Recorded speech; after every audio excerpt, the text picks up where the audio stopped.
Yo, what's good everybody? Welcome back to another video. So in today's video, what we're going to be going over is supply and demand. Now again, supply and demand is going to be the foundation for our trading methodology, for our trading strategy. Most trades that we take are going to be based off of supply and demand. So we're going to be pretty much just marking up supply and demand on the charts, and we're going to be going over a lot of supply and demand examples. So let's just kind of cover the basics first before we start actually drawing it on the chart itself, right? So what I'm going to do is, let's just say that this is the chart. Let's just say this is the price action chart that you're looking at. Let's just say you see price doing something like this, right? So now I'm going to write down here on the screen demand, which we could do something like this, which equals, yeah, we could do this. And then I'll write one more thing out on the screen here. So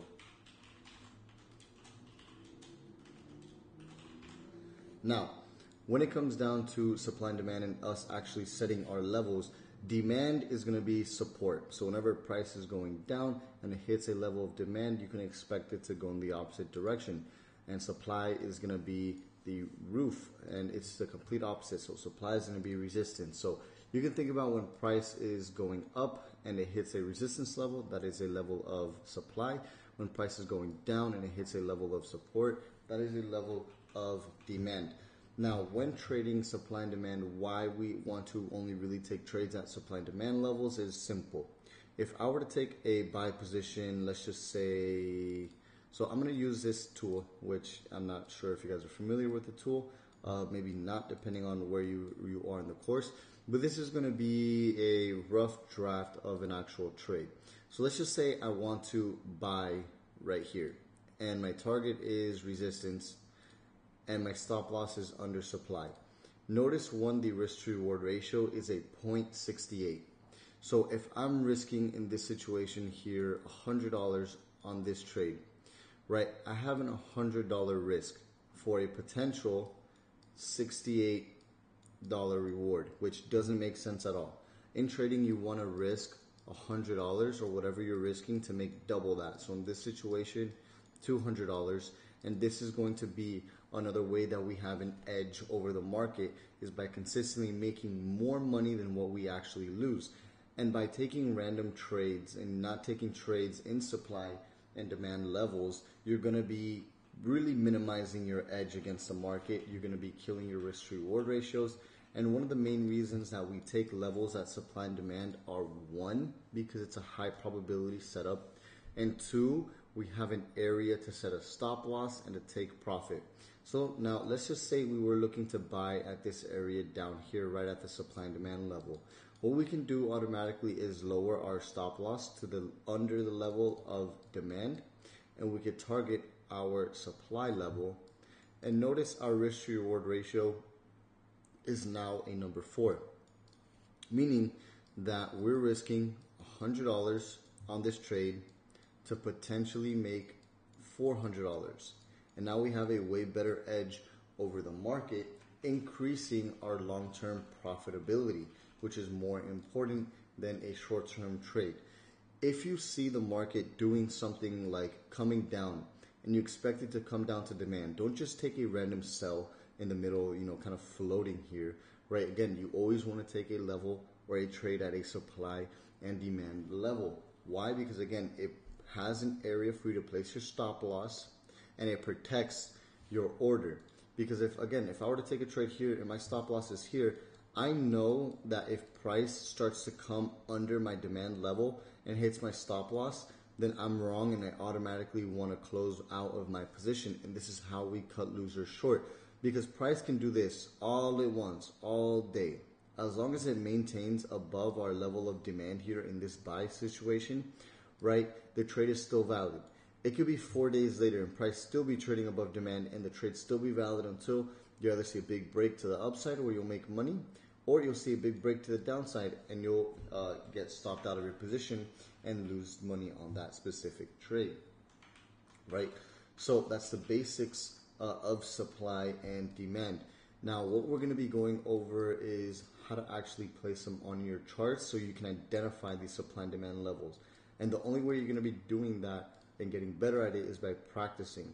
So what we're going to focus on is levels of liquidity where we have major liquidity. And what I mean by that is simple. When you see price come down to a level and have a big reaction, meaning that price moves away from that level very quickly, and the bigger the move is from that level, typically the stronger that level is going to be, right? So if price does something like this, it's a very strong level. If price does something like this, it's still a very strong level, because once it broke under, notice how it came right back up and then continued to go in the opposite direction right away, versus price doing something like this.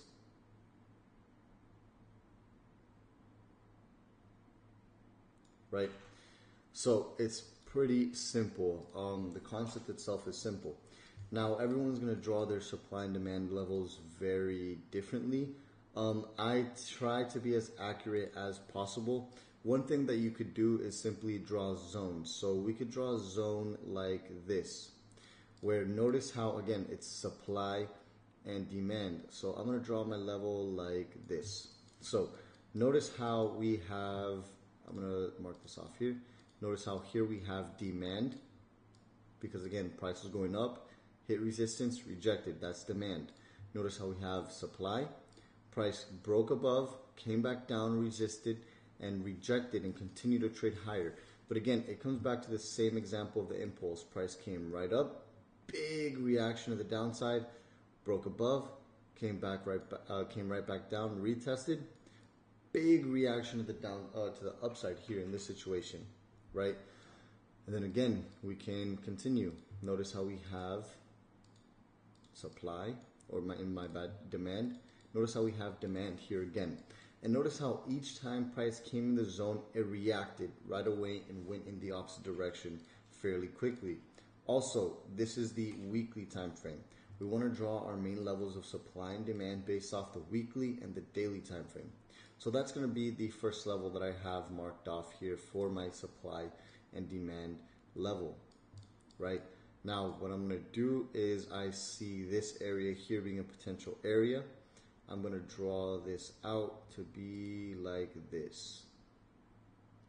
Here's another supply and demand area, right? If we look at it, here we have demand, or here we have supply, here we have supply, here we have supply, and then here we have demand. As simple as that. So now what I'm doing is marking off areas where I could potentially take a trade, right? Notice how price came to the zone, immediate rejection. Same thing here. Notice how price came to the zone, immediate rejection. What I'm going to do is also lock this as well. So I'm going to modify this one a little bit to be like this, because again, I don't want to make my chart all, I don't want to say clogged up, but I don't want my chart to have too many random lines and levels, right? And now what I'm going to do is look for my more major levels on the daily time frame as well. But now what I'm going to do is kind of keep marking off my levels of supply and demand, my more major ones, which the first one I see is right here. I can mark this off here, which this one's a pretty big one. I'm going to mark that off there. Right, in this situation, notice how price came up, immediate rejection, came up, immediate rejection. And now price is kind of going up towards it. So what can we expect? We can expect price to go up and have an immediate rejection. Now, if price breaks above, we could wait for it to come back into it and then look to take the trade higher, right? So this is how we start looking for these high probability setups. And all I'm simply going to do is keep marking off these major levels here. So here's another one, right? Here's another one right there. And that's it. These are the major supply and demand levels that I'm going to have marked off on my chart so I could plan future trades. And all we're simply doing is trading in between these levels, right? So let's say if price were to break under here, my next target where I would look for price to go in the long term would be down here, right? If price were to break above like it did here, my next target in the long term would be way up here. Now, you know what, before we get into this example, let's go down to the daily time frame, because typically on the weekly I have my more major ones. Now on the daily I'm going to mark off my more minor levels, but we could see how things change a little bit, right? So they're still the same levels, they're still the same value levels, right? But notice how here price broke under and it looked like it was a clean break under, right? But notice how price closed up above there. If you go to the weekly time frame, you could see it maintained above the entire time. So you always want to confirm your weekly levels with the weekly close before you make any other decision, right? Now, what I like to do on the daily time frame is mainly use horizontal lines. So we're going to use a line like this one, right? So the first level that I see is right about here, 1830. I'm going to make this white. And what I'm going to do in this situation is I'm going to leave it as it is and I'm going to lock it. If you can make any adjustments you like to be as accurate as possible, right? In this situation, I'm going to put it here, right? Because if we look at it, which by the way, go into your settings, make sure the visibility, you can copy all of my settings, but the style, you want it to show price. Then we're going to go to text, text alignment bottom right, and then you can add daily if you'd like and add the price. That's a little bit unnecessary, but what I like to do is add 1830. I already know it's the daily just because I'm using a horizontal line, right? So I know when price coming, we're coming to the 1830 resistance, right? So this is the first one I'm going to do, because look at what happened every time price came to this, or the market came to this price. Rejection, rejection, rejection. We know that this is a level of demand, a level of supply, right? Now, staying on the daily time frame, right? Let's look at what price is doing and how we could potentially plan this trade. Notice how price broke above immediately, right? Now that we've broken this area, the best thing to do is wait to see if price will come back down into this area where we can look to take a buy to the next level, being here and being here, right? So whenever a level of supply or a level of demand breaks, you want to wait for price to retest that level, confirm that that level is broken and held and continued in the opposite direction. So let's say price were to come down to this zone and break under, meaning that we're starting to trade lower and candlesticks are closing lower. Wait for price to come into the zone and then wait for price to continue to move in the opposite direction, right? That's a nice trade opportunity there. That's a high probability setup.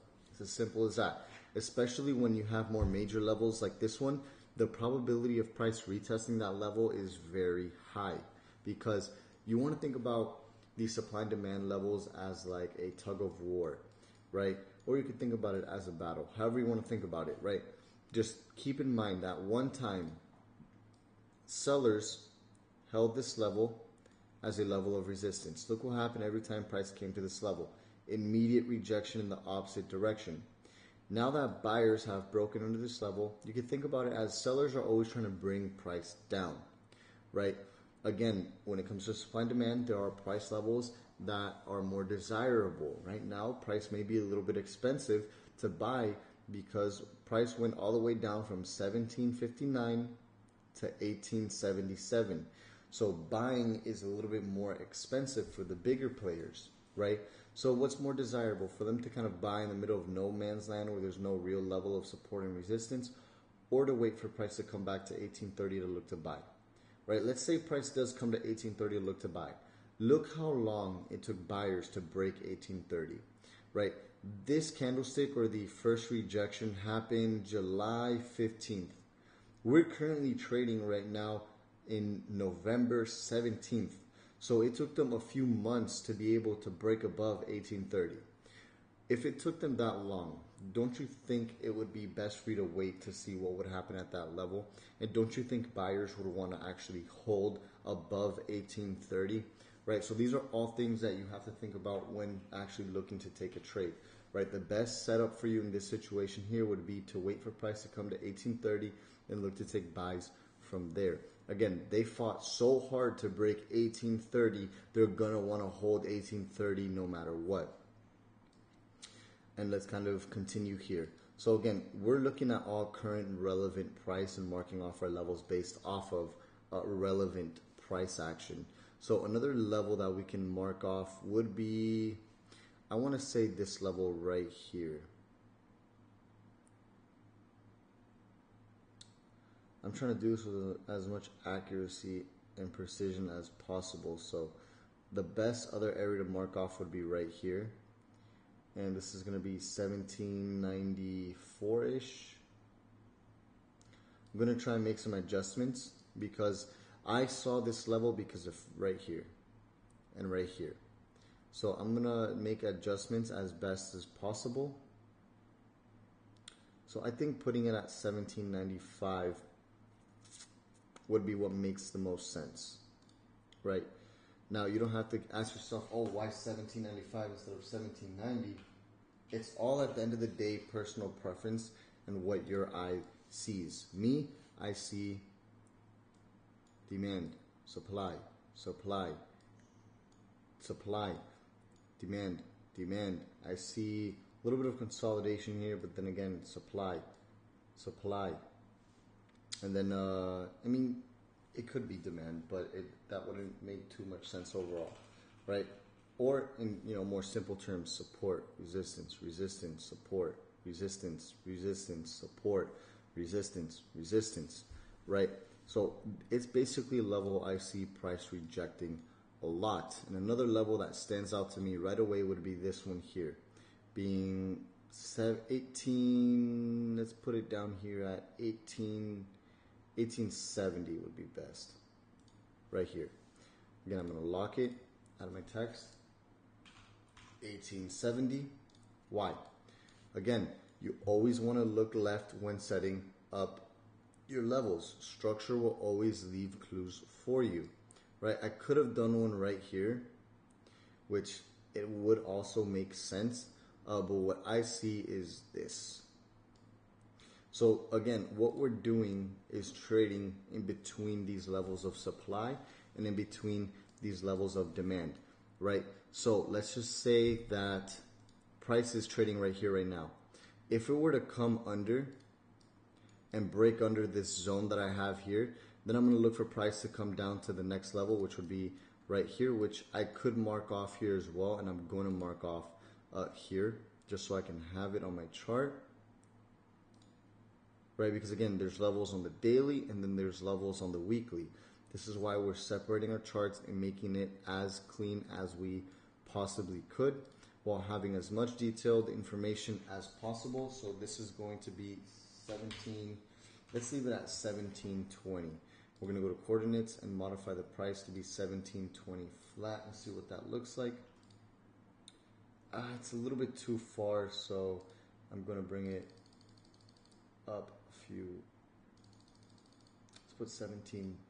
Let's just put 1722 right there. Right.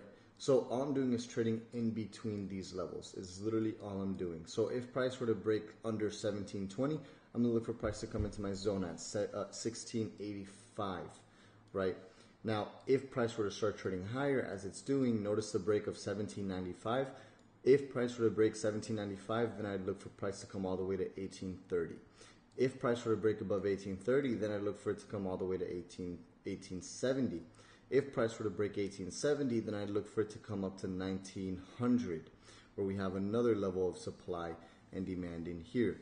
Now, if price were to break under 1830, I would simply look for it to come to 1795, right? But in this situation here, I'm going to wait for price to come down to 1830 and then wait for price to look to target 1875. So what I'm waiting for is something like this, for price to do this, right? And again, I'm looking to enter here. I'm going to place my stop loss somewhere down here under the level, and my target is going to be my next level. It's literally as simple as that, right? So that's really it for placing your supply and demand levels. I want you guys to go on your charts. I want you guys to practice placing your levels on the weekly. I want you guys practicing to place your levels on the daily time frame. In the next video, we're going to be going over our more minor time frames, which is going to be the 4-hour time frame, and it's also going to be the hourly time frame. So I'll talk to everybody in the next video.